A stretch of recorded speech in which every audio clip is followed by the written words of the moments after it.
हमारे पास क्लिनिक पे एक सवाल आता है प्रीमेच्योर मीनोपॉज को लेकर।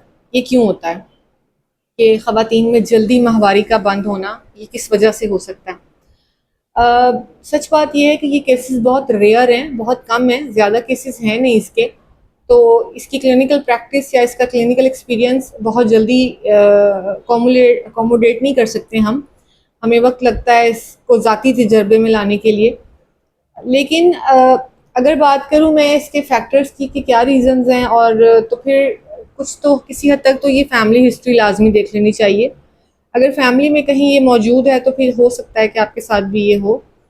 दूसरे नंबर पे जो बड़ी इंपॉर्टेंट चीज़ है वो है आपके surgical removals of ovaries and uterus. अगर ओवरीज में और यूट्रस को किसी वजह से रिमूव करना पड़ा, कोई बीमारी ऐसी थी, तो उसके अंदर भी हमें प्रीमेच्योर मेनोपॉज जो है वो देखने में मिलता है।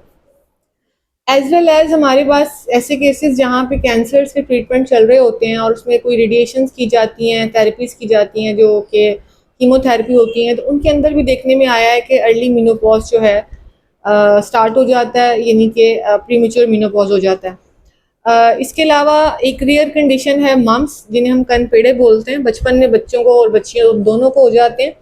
इसमें ख़वातीन के अंदर ये साइड इफ़ेक्ट आता है कि इनको प्रीमेच्योर मेनोपॉज हो सकता है। ज़रूरी नहीं सबको हो, ये ऐसा ज़रूरी नहीं कि जिस बच्चे को कनपेड़े निकले या बच्ची को उसको प्रीमेच्योर मेनोपॉज हो जाएगा, लेकिन ऐसे चांसेस हैं उनके अंदर। इसी तरह बच्चों के अंदर, लड़कों के अंदर जिन्हें मम्स होते हैं, उनके अंदर भी इनफर्टिलिटी के केसेस जो हैं वो देखने में मिल सकते हैं। ऑटो इम्यून रिएक्शंस भी ऐसे होते हैं, यानी हमारी जिस्म की जो क़ुव्वत मुदाफ़त है वो खुद ही के ख़िलाफ़ हो जाती है, और उसमें जो प्रॉब्लम्स आते हैं जैसे कि रूमेटाइड आर्थराइटिस है, इस तरह की बीमारियों में भी देखा गया है कि प्रीमेच्योर मेनोपॉज जो है वो अफेक्ट कर रहा होता है।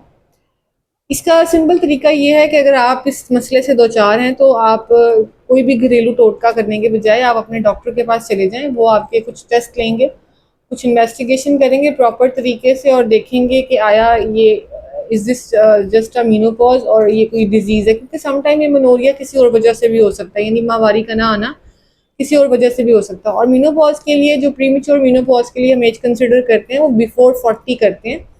और अब तो ये 32 और 33 की उम्र में भी, मतलब 32 और 33 साल की ख़वातीन में भी देखने में आया है। कम है केसेस, लेकिन हैं। और इसमें आपको सिंपली करना ये है कि अगर आपके साथ ये हो गया है तो आपको अपने डॉक्टर के पास जाना है। वो आपके टेस्ट भी करवाएगा, वो आपको मैनेजमेंट भी बताएगा, वो आपको लाइफस्टाइल भी समझाएगा, आपकी डाइट को भी डिस्कस करेगा आपके साथ। क्योंकि इसमें वो चीज़ें जो हमें मेनोपॉज की एज में, एक नॉर्मल मेनोपॉज होता है, वो उस एज के मुताबिक जो प्रॉब्लम्स आती हैं उसमें इसमें ये जल्दी आना शुरू हो जाती हैं। तो ज़ाहिर है बहुत सारे जो डिजीज़ के रिस्क हैं, ख़ास तौर पे दिल की बीमारियां और इस किस्म के मसले, उनके रिस्क बढ़ जाता है। तो इसके लिए आपको सबसे पहले अपने डॉक्टर से कंसल्ट करना चाहिए और प्रॉपर्ली डायग्नोज करवाएं अपने आप को कि आप प्रीमेच्योर मेनोपॉज पे हैं या नहीं। क्योंकि हो सकता है कि माहवारी का बंद होना कुछ माह से आपके अंदर किसी भी दूसरी तब्दीली की वजह से ऐसा हो रहा हो। Thank you so much.